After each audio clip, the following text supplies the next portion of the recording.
오늘 창세기 마지막 50장입니다. 짧진 않죠. 1절부터 26절까지 교독하겠습니다.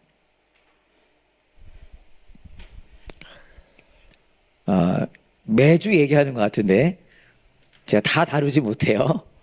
본문이 되게 중요합니다. 오늘 전사님도 설명 잠깐 해주셨던 것처럼 야곱이 죽고 요셉이 죽고 또 그 사이에 요셉이 형들을 더 이렇게 품어주는 장면인데 말씀 자체가 능력이고 힘이죠. 사모하면서 한 절씩 교도하겠습니다. 읽다 보면 다른 생각할 때가 가끔 있더라고요. 저는 여러분들은 안 그러시겠지만 그래서 집중해서 한 절씩 교독하겠습니다. 요셉이 아버지의 얼굴에 엎드려서 울며 입을 맞추고 시위들을 시켜서 아버지 이스라엘의 시신에 방부제 향 재료를 넣게 하였다. 시위들이 방부제 향 재료를 넣는데 꼬박 40일이 걸렸다. 시신이 썩지 않도록 향재료를 넣는 데는 이만큼 시간이 걸린다. 그리고 이집트 사람들이 그의 죽음을 애도하며 70일을 곡하였다. 곡하는 기간이 지나니 요셉이 바로의 궁에 알렸다. 그대들이 나를 너그럽게 본다면 나를 대신하여 바로께 말씀을 전해주시오. 우리 아버지가 운명하시면서 내가 죽거든 내가 가나안 땅에다가 준비하여 둔 묘실이 있으니 거기에 나를 묻어라 하시고 우리 아버지가 나에게 맹세하라고 하셔서 내가 그렇게 하겠다고 맹세하였소. 내가 올라가서 아버지를 장사 지내고 올 수 있도록 허락을 받아 주시오. 요셉이 이렇게 간청하니 고인이 맹세시킨 대로 올라가서 선친을 장사 지내도록 하라는 바로의 허락이 내렸다. 요셉이 자기 아버지를 묻으러 올라갈 때에 바로의 모든 신하와 그 궁에 있는 원로들과 이집트 온 나라에 있는 모든 원로와 요셉의 온 집안과 그 형제들과 아버지의 집안 사람이 그들에게 딸린 어린아이들과 양떼와 소떼는 고센 땅에 남겨둔 채로 요셉과 함께 올라가고 거기에다 병거와 기병까지 요셉을 호위하며 올라가니 그 굉장한 상여 행렬이 볼만하였다. 그들은 요단강 동쪽 아닷 타작마당에 이르러서 크게 애통하며 호곡하였다. 요셉은 아버지를 생각하며 거기에서 이레 동안 애곡하였다. 그들이 타작마당에서 그렇게 애곡하는 것을 보고 그 지방에 사는 가나안 사람들은 이집트 사람들이 이렇게 크게 애곡하고 있구나 하면서 그곳 이름을 아벨 미스라임이라고 하였으니 그것은 요단강 동쪽이다. 야곱의 아들들은 아버지가 명령한 대로 하였다. 아들들이 아버지의 시신을 가나안 땅으로 모셔다가 마므레 앞 막벨라 밭에 있는 굴에 장사하였다. 그 굴과 거기에 딸린 밭은 아브라함이 묘자리로 쓰려고 햇사람 에브론에게서 사둔 곳이다. 요셉은 아버지의 장례를 치르고 난 다음에 그의 아버지를 장사 지내려고 그와 함께 갔던 형제들과 다른 모든 사람들을 데리고 이집트로 돌아왔다. 요셉의 형제들은 아버지를 여의고 나서 요셉이 자기들을 미워하여 그들에게서 당한 온갖 억울함을 안 갚음하면 어찌하나 하는 생각이 들어서 요셉에게 전가를 보냈다. 아버지께서 돌아가시기 전에 남기신 유언이 있습니다. 아우님에게 전하라고 하시면서 너의 형들이 너에게 몹쓸 일을 저질렀지만 이제 이 아버지는 내가 형들의 허물과 죄를 용서하여 주기를 바란다 하셨습니다. 그러니 아우님은 우리 아버지께서 섬기신 그 하나님의 종들인 우리가 지은 죄를 용서하여 주시기 바랍니다. 요셉은 이 말을 전해 듣고서 울었다. 곧이어서 요셉의 형들이 직접 와서 요셉 앞에 엎드려서 말하였다. 우리는 아우님의 종입니다. 요셉이 그들에게 말하였다. 두려워하지 마십시오. 내가 하나님을 대신하기로라도 하겠습니까? 형님들은 나를 해치려고 하였지만 하나님은 오히려 그것을 선하게 바꾸셔서 오늘과 같이 수많은 사람의 생명을 구원하셨습니다. 그러니 형님들은 두려워하지 마십시오. 내가 형님들을 모시고 형님들의 자식들을 돌보겠습니다. 이렇게 요셉은 그들을 간곡한 말로 위로하였다. 요셉이 아버지의 집안과 함께 이집트에 머물렀다. 요셉은 100년하고도 10년을 더 살면서 에브라임의 자손 3대를 보았고 므낫세의 아들 마길에게서 태어난 아이들까지도 요셉이 자기의 자식으로 길렀다. 요셉이 자기 친족들에게 말하였다. 나는 곧 죽는다. 그러나 하나님께서 반드시 너희를 돌보시고 너희를 이 땅에서 인도하여 내셔서 아브라함과 이삭과 야곱에게 맹세하신 땅에 이르게 하실 것이다. 요셉은 이스라엘 자손에게 맹세를 시키면서 일렀다. 하나님께서 반드시 너희를 돌보실 날이 온다. 그때에 너희는 나의 뼈를 이곳에서 옮겨서 그리로 가지고 가야 한다. 요셉이 110살에 세상을 떠나니 사람들은 그의 시신에 방부제 향 재료를 넣은 다음에 이집트에서 그를 입관하였다. 아멘. 오늘은 내용이 어렵진 않죠? 네.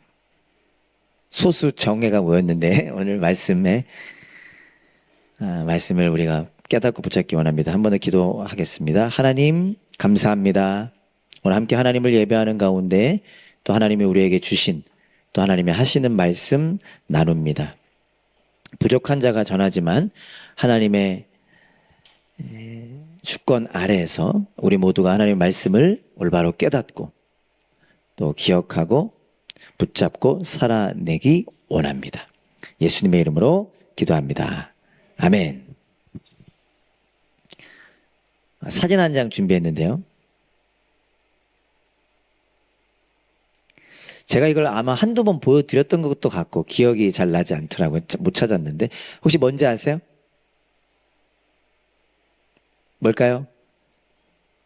소수장이 네. 거미죠. 거미. 물거미입니다. 물거미.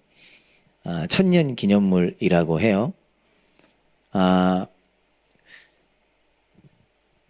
제가 2002년에 신학교에 입학을 했는데 그때 처음 제 생각에 제 기억이 맞다면 처음 설교를 해본 것 같습니다. 그때 저는 기숙사 생활을 했는데 5명이 같이 살았어요. 저는 이제 막내죠. 그 위에 이제 군대 갔다 온 형님들도 계시고 군대 안 갔다 온 선배님들도 계시고 이렇게 계셨는데 예배를 드렸습니다. 방에서 예배를 드렸는데 돌아가면서 설교하자고 우리 방장님께서 하시더라고요. 그러면서 막내인 저한테도 이렇게 설교를 준비해라. 그래서 되게 떨리는 마음으로 설교를 준비하다가 제가 막 이렇게 여러 가지 자료를 찾아보다가 어디서 봤는지 기억은 안 나요. 어떤 목사님이 설교 예화 중에 이 물거미 얘기를 하셨던 기억이 납니다. 그래서 그때 어렸다고 해야 될까요? 어린 제 나이에 되게 인상 깊었던 장면이라 잊혀지지가 않습니다. 뭐 심플해요. 거미인데 물 안에서 살아갑니다. 그런데 이 거미는 물 안에서 살지만 물 안에 살지 않고 저 보이듯이 저게 공기방울입니다. 본인이 수면 위에서 공기방울을 가져다가 공기방울을 만들어서 그 공기 안에서 살아가요. 저 안에서 살고 저 안에서 밥도 먹고 저 안에서 알도 낳고 모든 걸 저 안에서 합니다. 즉 저 거미는 어떤 거미인 거예요? 물 안에 있지만 물 안에 살지 않는 공기 안에 살아가는 오늘 제목으로 표현해 본다면 다른 세상을 다른 나라를 살아가는 거미였습니다. 오늘 창세기 마지막 장입니다. 야곱이 죽었고요. 요셉이 죽습니다. 야곱이 죽는 장면과 요셉이 죽는 장면에는 공통된 특별한 모습이 나타납니다. 여러 가지를 우리가 볼 수 있겠지만 그 중에 공통된 특별한 모습 한 가지가 있습니다. 뭘까요?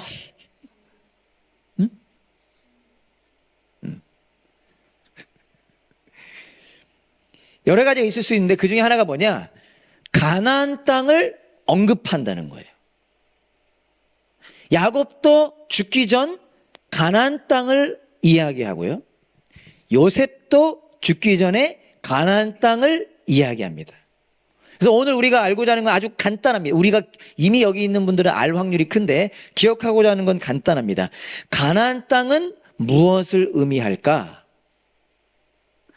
가나안 땅을 언급했다는 것은 무엇을 나타낼까입니다. 정답, 핵심을 먼저 말씀드리면요. 그 다음부터 주무시면 안 돼요.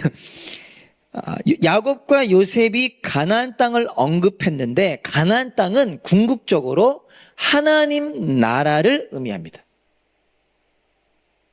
그리고 야곱과 요셉이 죽기 전 가나안 땅 하나님 나라를 언급했다는 것은 무엇을 나타내느냐? 그들은 하나님의 나라를 살고 있었다라는 것입니다. 이게 핵심이고요. 그것이 저와 여러분들의 것이 되기를 바라는 것입니다. 다시 오늘 본문으로 조금만 돌아가 보면요. 조금만 자세히 얘기해 보면요. 야곱은 147, 늘 헷갈려요. 147살이라고 해야 돼요? 147세라고 해야 돼요? 똑같나요? 147세의 나이에 죽습니다. 많이 살았죠? 죽기 전 12명의 아들들을 축복하고 마지막으로 이런 말을 남깁니다. 제가 한 번 더 읽어볼게요. 창세기 49장 29절부터 32절까지. 여러분들 자 한번 눈으로 잘 따라와 보세요. 야곱이 죽기 전에 이런 말을 남겨요. 야곱이 아들들에게 일렀다. 나는 곧 세상을 떠나서 나의 조상들에게로 돌아간다. 내가 죽거든 나의 조상들과 함께 있게 햇사람 에브론의 밭에 있는 묘실에 묻어라. 그 묘실은 가나안 땅 마므레 앞 막벨라 밭에 있다. 그 묘실은 아브라함 어른께서 묘실로 쓰려고 햇사람 에브론에게서 밭과 함께 사두신 것이다. 거기에는 아브라함과 그분의 아내 사라 이 두 분이 묻혀 있고 이삭과 그분의 아내 리브가 이 두 분도 거기에 묻혀 있다. 나도 너희 어머니 레아를 거기에다 묻었다. 밭과 그 안에 있는 묘실은 헷 사람들에게서 산 것이다. 들어오시나요? 한마디로 요약하면 야곱이 죽기 전 그가 마지막으로 아들들에게 요구하고 당부한 것이 무엇이냐? 내가 이제 곧 죽을 텐데 죽고 나면 나를 가나안 땅에 묻어다오. 우리에게 안 와닿을 수 있어요. 저에게도 크게 안 와닿았을 때가 많았어요. 왜냐? 죽음과 저와는 거리가 먼 것처럼 느껴지니까. 그럼에도 불구하고 우리가 오늘 말씀 안으로 좀 더 들어갈 수 있기를 바라는데, 그가 죽기 전 마지막으로 한 얘기는 수많은 얘기를 할 수 있지 않겠습니까? 근데 그것 중에 유일한 한마디 뭐였냐? 나를 가나안 땅에 묻어달라. 여기 애굽 말고 가나안 땅에 묻어달라는 것입니다. 야곱이 죽고 나서 야곱의 장례식이 치루어집니다. 오늘 저희가 읽었는데요. 사실 대단한 장면이었습니다. 장례 준비만 40일 동안 했어요. 그리고 장례는 70일 장으로 진행되었습니다. 향 이야기 막 나오잖아요. 쉽게 말하면 학자들 보통 어떻게 해석하느냐? 이집트 사람들의 방법으로 한 것입니다. 그리고 그것도 보통 사람에게 해준 것이 아니라 위대한 사람, 높은 사람, 대단한 사람에게만 해줬던, 여러분 미이라 들어보셨죠? 그 미이라를 만드는 작업이었다고 표현하는데요. 그만큼 크게 나라의 장으로 치루어진 것인데 무엇을 보여주고 있느냐? 그만큼 야곱의 아들 요셉, 그 당시 2인자였던 총리였던 요셉은 정말 애굽에서 높은 지위뿐만 아니라 존경을 받은 인물이었다라는 것을 짐작할 수 있는, 그래서 그의 아버지인 야곱을 국장으로 치러주고 있는 것입니다.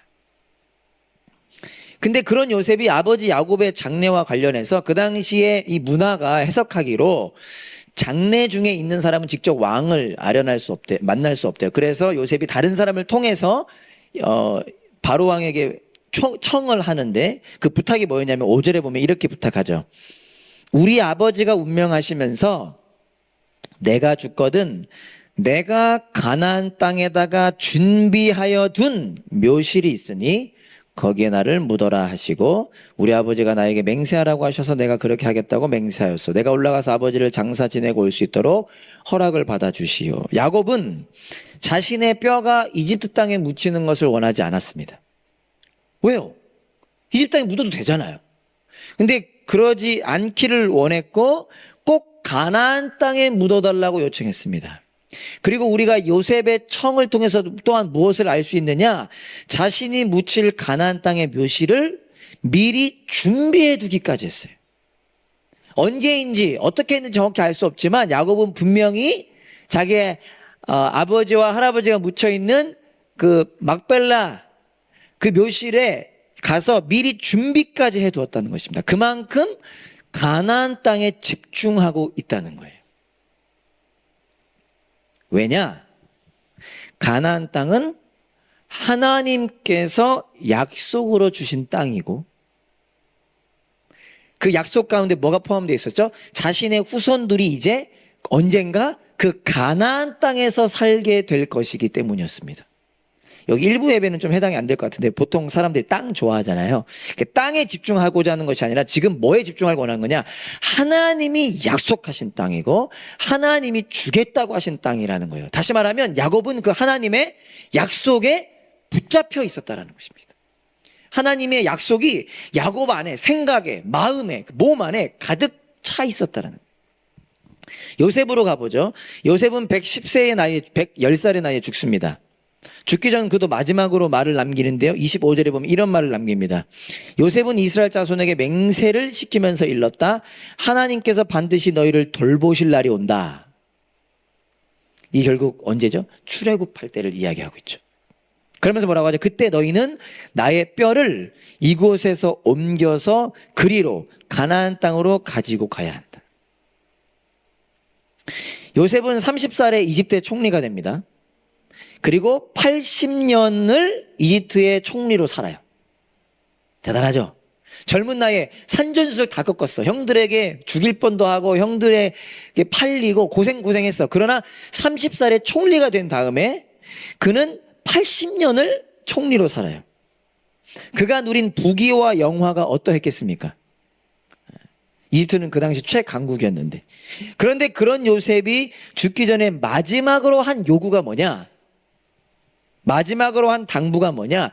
자신을 가나안 땅에 묻어달라는 거였어요. 그러니까 먼저는 애굽 땅에 묻히겠지만 그 뼈를 가나안 땅으로 가지고 가달라는 것이었습니다. 왜요? 이집트에 묻어도 되잖아요. 죽은 다음에 뭐가 중요해? 그런데 가나안 땅에 옮겨달라고 합니다. 이유는 같습니다. 야곱처럼 가나안 땅은 하나님께서 약속으로 주신 땅이고 자기 후손들이 그 가나안 땅에서 살게 될 것이기 때문이었습니다. 즉 요셉도 하나님의 약속에 사로잡혀 있었고 그 하나님의 약속이 요셉의 마음과 생각과 삶에 가득 차 있었다라는 것입니다. 서두에도 언급했던 것처럼 가나안 땅은 궁극적으로 뭘 의미한다고요? 네, 하나님 나라를 의미합니다. 하나님 나라 아시죠? 네, 오늘은 설명을 좀 생략하겠습니다. 다른 말로 천국이라고 생각해도 무관하지만 더 풍부한 의미를 이해하기 쉬운 표현은 하나님 나라죠. 하나님께서 아브라함과 야곱에게 약속하셨습니다. 내가 너에게 가나안 땅 주겠다. 그리고 너로 큰 민족이 되게 하겠다. 땅을 주고 민족이 되게 하겠다라는 것은 곧 하나님께서 아브라함, 이삭, 야곱을 통하여 이스라엘이라고 하는 나라를 만들겠다라는 의미였습니다. 그리고 이스라엘이라는 나라를 만들겠다라고 하는 것은 곧 하나님을 하나님이라 부르고 그 하나님을 바라보고 의지하는 하나님의 백성을 만들겠다는 뜻이에요. 이스라엘이라고 하는 나라 자체가 중요한 게 아니라 이스라엘 나라를 왜 만들겠다고 하셨느냐? 하나님의 백성을 만들겠다는 거예요. 하나님을 나타내는, 하나님을 전하는 하나님의 백성을 만들겠다는 거예요. 근데 이걸 다르게 표현하면 하나님의 백성이 되게 하겠다는 것은 곧 무슨 의미냐? 하나님의 나라를 사는 백성을 만들겠다는 뜻입니다. 이 세상이 아닌, 이집트가 아닌 하나님 나라를 사는 백성을 만들겠다는 뜻입니다. 즉 야곱과 요셉이 죽기 전 가나안 땅을 언급할 수 있었던 이유, 언급했던 이유는 무엇이냐? 그들은 이집트라는 나라에 살고 있었지만 사실 이집트가 아니라 다른 나라, 하나님 나라를 살고 있었다라는 것입니다.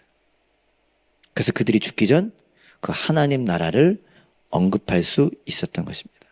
사랑하는 여러분, 예수님을 믿는 사람은 하나님 나라를 살게 된 사람들입니다. 한번 따라해 볼까요? 예수님을 믿는 사람은 하나님 나라를 살게 된 사람이다. 네. 천국을 살게 된 사람들입니다. 하나님 나라 천국, 장소적 개념이 아니라 그랬죠. 물론 장소적 개념도 포함할 수 있지만 하나님 나라, 하나님께서 다스리신다라는 개념이라 그랬죠. 하나님이 살아계신데 그분이 우리의 아버지 되셔서 나를 다스리시고 나를 사랑하시고 나를 보호하시고 나를 인도하시고 그래서 나는 그분의 사랑, 그분의 은혜, 그분의 능력, 그분의 크심, 그분의 그러한 모든 수많은 것들을 누리며 경험하며 고백하며 바라보며 들으며 살아가게 된 것, 그것을 하나님 나라라고 표현한다 그랬죠. 여러분 이미 한 번쯤은 들어보셔서 잘 알고 계실 텐데 오늘 우리의 기도가 뭐가 되기를 원하느냐? 하나님 나라를 알고 있다면, 그리고 하나님 나라를 살고 있다면 그것이 더욱 실제가 되기를 바라는 것입니다. 저와 여러분이 멜번에 살고 있잖아요. 멜번에 살고 있지만 멜번에 사는 것이 다가 아니라 어디를 사는? 하나님 나라에서. 그 나라 어디 있는데? 그 나라 어디 있는데? 그게 아니라 하나님 안에서 살아가는 그 은혜를 깊이 누리는 저와 여러분들이 되기를 소망하는 오늘이 되기를 바라는 것입니다. 지난 주일 새가족반 모임 때 참 감사한 순간이 있었습니다. 새가족반 첫 번째 시간 주제가 복음이거든요. 그래서 복음이 무엇인가를 자세히 다룹니다. 저도 지난주 함께 새가족반 첫 번째 시간 함께 했고 저는 옆에 앉아서 이렇게 듣기만 했습니다. 워낙 우리 선생님이 아니죠. 우리 새가족반 섬김이들이 워낙 훈련을 잘 받고 성숙해서 더군다나 세 분이나 그날 함께 하고 계시더라고요. 그래서 그분들이 너무 잘 하시더라고요. 그래서 저 듣는 가운데 뭐가 되게 감사했냐면, 다 감사했지만 복음을 나누면서 여러 가지를 나누면서 하나님 나라에 대해서도 나누거든요. 근데 한 자매님이 이런 대화 가운데 이런 얘기를 하셨습니다. 어떤 대화 중이었냐면, 그날은 한 분 오셨어요. 그래서 천국 하면 어떤 것이 떠오르는지에 대해서 이렇게 서로 대화를 나눴습니다. 처음 오신 그분도 대화하고, 섬김이들도 대화하고. 그러다가 그 한 자매님이 저희 교회 섬김이신데 그분이 이렇게 얘기를 했어요. 저는 예전에 천국 하면 죽어서 가는 곳을 생각했었습니다. 그 당시 다니던 교회에 나이 많은 어르신들이 많으셨대요. 나이가 지긋하신 분들. 근데 그분들이 대화를 할 때 혹은 누군가에게 전도를 할 때 예수님 믿으면 천국 간다. 그러니까 예수님 믿자라는 얘기를 많이 하셨대요. 100% 맞는 말이죠. 근데 맞는 말인데 이분의 생각에 저도 동의하는데 많은 부분 그 말에 특별히 그 어르신들 얼마나 힘든 삶을 사셨습니까? 그 어르신들의 말에는 뭐가 포함이 되어 있어요? 지금 사는 게 너무너무 힘들다라는 게 반영되는 거잖아요.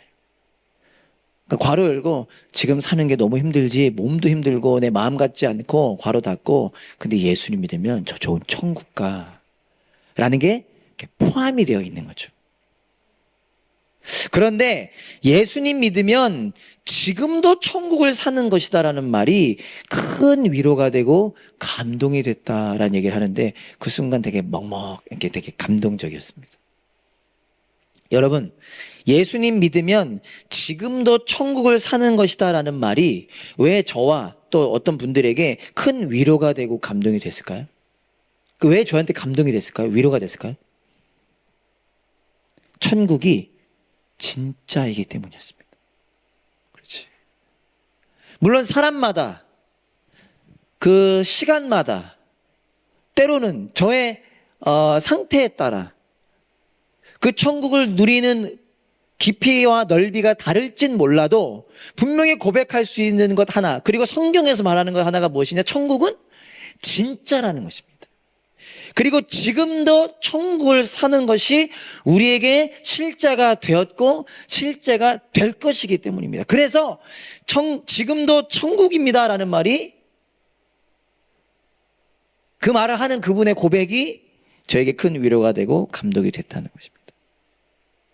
오늘은 하나님 나라에 대해서 자세히 다루진 않지만 말씀 두 절만 좀 읽고 여러분들에게도 더 큰 은혜가 있기를 소망합니다. 로마서 14장 17절 말씀 다 같이 한번 읽어볼까요? 시작. 먹는 일과 마시는 일이 아니라 성령 안에서 누리는 의와 평화와 기쁨입니다. 먹고 마시는 것이 다가 아니라는 거예요. 맛있는 거 많이 드세요. 부러워만 하지 마시고 인스타에 올라온 거. 맛있는 건 많이 마시세요. 그러나 먹고 마시는 것이 다가 아니라 그 이상이 있다는 거예요. 비교할 수 없는 것이 있다는 거예요. 그게 뭐예요? 하나님께서 성령님을 통하여 우리에게 주시는 의와 평화와 기쁨이라는 것입니다. 세상이 줄 수 없는 평화, 세상이 줄 수 없는 기쁨, 있다는, 그게 하나님 나라는 거예요. 왜요? 하나님이 나의 하나님 아버지 되시기 때문에. 나는 하나님 나라를 살기 때문에. 요한계시록 21장 3절 4절도 다 같이 한번 읽어봅시다. 시작.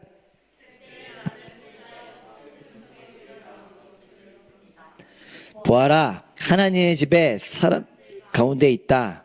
하나님이 그들과 함께 계실 것이요 그들은 하나님의 백성이 될 것이다. 하나님이 친히 그들과 함께 계시고 그들의 눈에서 모든 눈물을 닦아주실 것이니 다시는 죽음이 없고 슬픔도 없고 고통도 없을 것이다. 이전 것들이 다 사라져 버렸기 때문이다. 하나님 나라를 설명하시죠. 하나님이 그들과 함께 계시고 나는 하나님의 백성이 되고 하나님이 친히 그들과 함께 계시고 눈에서 모든 눈물을 닦아주시는. 놀랍지 않나요? 눈물도 닦아주시고 죽음도 없고 슬픔도 울부짖음도 고통도 없는 게 완벽한 영원한 하나님의 나라. 근데 그 하나님의 나라가 지금도 우리에게 허락됐는데 물론 고통이 있죠. 슬픔이 있죠. 눈물이 있죠. 그러나 우리의 아버지 되시는 하나님께서 닦아주신다는 거예요.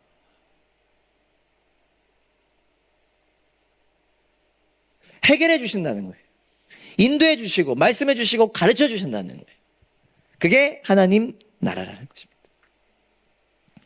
우리가 오늘도 이 세상을 살지만 이 세상이 아닌 천국 하나님 나라를 살아갈 수 있는 이유는 누구 때문이죠? 제 질문의 90%는 예수님 때문이라는 거예요. 예수님. 예수님 말씀하셨습니다. 때가 찼다. 하나님의 나라가 가까이 왔다. 회개하여라. 복음을 믿어라. 저도 아직 여전히 연약해서 참 말하기 용기 나지 않을 때도 많지만 여러분, 우리가 얼마나 끔찍한 죄인인지 여러분 그렇게 고백하고 인정하시나요? 내가 얼마나 답 없는 끔찍한 죄인인지 우리를 살리기 위해 예수님께서 오셨고 예수님께서 죽으셨습니다. 죄의 결과는 죽음이고 죄의 결과는 멸망인데 예수님께서 그런 우리 모두의 죄를 가지고 가셔서 죄를 없애고 하나님과 우리의 관계를 다시 연결시키는 화목제물 되어 십자가에서 대신 죽으셨습니다. 죄가 거저 해결되는 거 아니죠. 죄의 삭은, 죄의 결과는 반드시 죽음이기 때문에 그 대가를 치러야 하는데 예수님께서 죄를 가지고 가셔서 죄가 되셔서 제물 되셔서 대신 죽으셨습니다. 그리고 그로 인하여 우리는 죄가 해결되어 구원받고 나아가서 어떻게 되죠? 하나님의 나라를 살게 되었습니다. 우리가 죄를 지음으로 인하여 하나님의 영광에 이룰 수 없었다고 로마서는 표현하잖아요. 그런데 예수님으로 인하여 다시 하나님 안에 거하게 되는 하나님 나라를 살게 되었다는 것이고, 그래서 다시 한번 기억합시다. 여러분, 우리는 멜번을 살아가는 게 아니에요. 물론 멜번을 살고 있죠. 그럼 우리는 어디를 살고 있는 거예요? 하나님 나라 천국. 너무 뻔하니 천국을 살고 있는 거예요. 우리는 한국을 살아가고 있는 게 아니에요. 우리는 하나님 나라 천국을 살아가고 있는 것입니다. 하나님의 자녀로, 하나님의 백성으로 살아가고 있는 것입니다. 기억하고 싶습니다. 절대 추상적이고 먼 이야기가 아닙니다. 이렇게 얘기하는 이유는 뭐예요?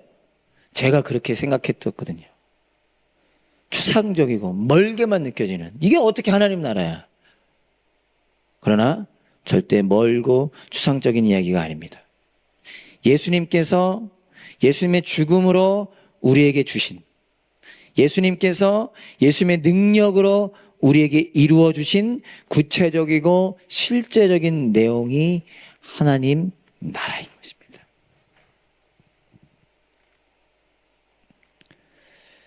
말씀을 정리하겠습니다. 야곱의 죽음과 요셉의 죽음 사이에는 뭐가 있었다 했어요? 어떤 이야기가? 맞죠? 요셉이 형들을 안심시키고 책임지는 장면이 중간에 있습니다. 그렇죠? 얘기는 이렇습니다. 야곱이 죽자 형들이 불안해졌어요. 두려움에 사로잡혔어요. 그들은 여전히 해결되지 않은 거지. 꽤 오랜 시간이 지났음에도 불구하고, 꽤가 뭐예요? 정말 오랜 시간이 지났음에도 불구하고 그들의 마음속에는 그들이 요셉에게 행한 일로 인한 괴로움과 두려움이 있었습니다. 왜요? 끔찍한 일을 저질렀으니까. 그래서 이런 생각이 들었죠. 요셉이 우리에게 안 갚으면 어떡하나. 요셉 더군다나 애굽 여기 이집트의 2인자인데 우리한테 복수하면 어떡하나. 그래서 이거는 성경에 나와 있지 않지만 저는 여기에 동의하거든요. 현재는 거짓말합니다.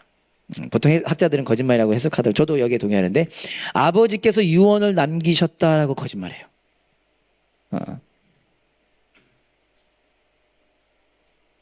저는 어떤 해석에 지금 현재로선 동의하냐면, 야곱은 죽기 전까지 요셉이 형들에게 끔찍한 일을 저질렀다는 것을 몰랐다라는 걸 저는 조금 동의하는 편이거든요. 아버지께서 우리의 허물과 죄 용서해 주기를 바란다고 남기시고 죽으셨습니다라고 합니다. 그리고 그 얘기를 듣고 요셉이 어떡하죠? 눈물을 흘려요. 화가 나서 흘린 눈물일까요? 아, 이 형들이 아직도 이러한 상황 가운데 있었구나 라는 눈물이었겠죠. 참 안타까운 장면인데요. 놀랍게도 요셉은 그런 형들을 안심시키고 그런 형들의 자식들까지 돌보기로 약속합니다. 이거 쉬운 일인가요? 나는 너무너무 이거 어려울 것 같아.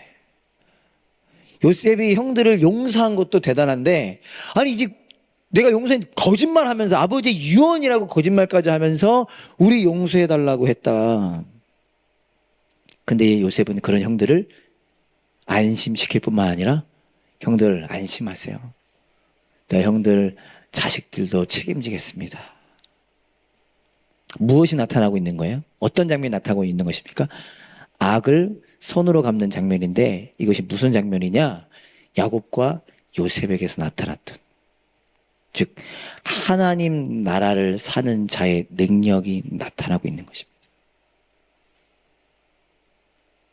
다른 나라, 이집트가 아니에요. 이 땅이 아닙니다. 하나님 나라를 사는 자의 능력, 하나님을 아버지라 부르는, 하나님의 사랑과 은혜를 아는 자의 능력이 나타나는 것입니다. 그래서 악을 악으로 갚는 것이 아니라 선으로 갚는 능력이 나타나고 있는 것입니다. 요셉이 말했죠. 24절.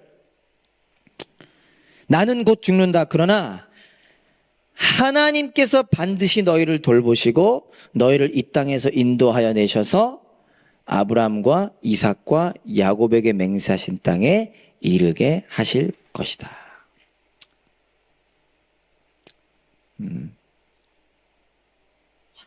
요셉은 가나안 땅 하나님 나라를 바라보고 있었습니다. 그 증거 중에 또 하나가 뭐냐? 그는 하나님의 약속대로 출애굽이 반드시 이루어질 것을 알고 있었어요. 그러면서 예언처럼 얘기하는 거죠. 반드시 그날 올 텐데 그 하나님을 기억해라라는 것입니다. 사랑하는 여러분, 하나님은 살아계십니다. 그 하나님께서 저와 여러분을 구원하셨습니다. 그리고 우리와 함께 하십니다. 지금도. 내가 느끼지 못할 때도. 내가 넘어질 때도. 하나님은 우리와 함께 하십니다. 그것은 무엇을 또한 의미하느냐? 그래서 하나님을 믿는 믿음의 능력이 우리에게 있습니다. 멜번에서, 직장에서, 학교에서, 가정에서 오늘 예배 후 하나님 나라를 살아가는, 그 능력으로 살아가는 저와 여러분 될 수 있기를 간절히 소망합니다. 아멘.